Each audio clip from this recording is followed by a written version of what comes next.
દહેગામ નગરપાલિકામાં આજે બજેટલક્ષી સામાન્ય સભા મળી, જેમાં સર્વાનુમતે બજેટ મંજૂર કરવામાં આવ્યું.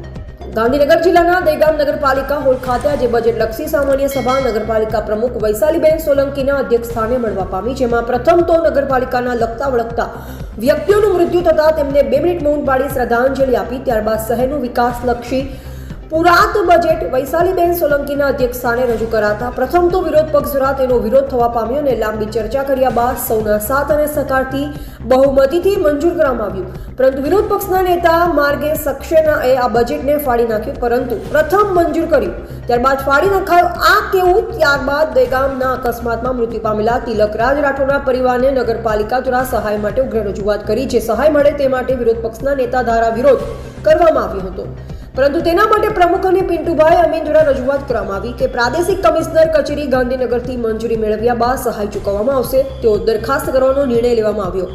આ નિર્ણય બાદ આગળની કાર્યવાહી કરવામાં આવશે. આ પ્રસંગે નગરપાલિકા chief officer Umaben, corporator Shashikant Amin, કારોબારી ચેરમેન રિપલ શાહ અને જુદી જુદી શાખાઓના ચેરમેનો, કોર્પોરેટરો ઉપસ્થિત રહેવા પામ્યા. વિવિધ વિકાસના કામો અને અન્ય કામોની સમીક્ષા કરવામાં આવી અને જુદા જુદા વિકાસના કામોની સમીક્ષા કરી સામાન્ય સભા પૂર્ણ થવા પામી હતી.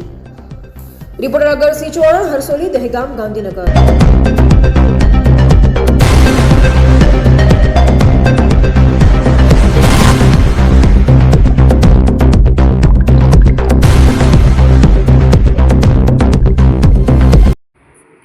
વૈશાલી સોલંકી, દહેગામ નગરપાલિકા પ્રમુખ.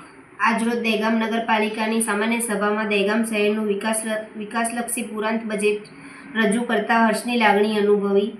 સાથે સાથે દહેગામ શહેરમાં મૃત્યુ પામેલ તિલકરાજ રાઠોડના પરિવારને સહાય મળે તે માટે પ્રાદેશિક કમિશનર શ્રી ગાંધીનગરમાં દરખાસ્ત કરવાનો નિર્ણય કરવામાં આવ્યો. તેઓની મંજૂરી મળેથી સહાયની રકમ ચૂકવવામાં આવશે.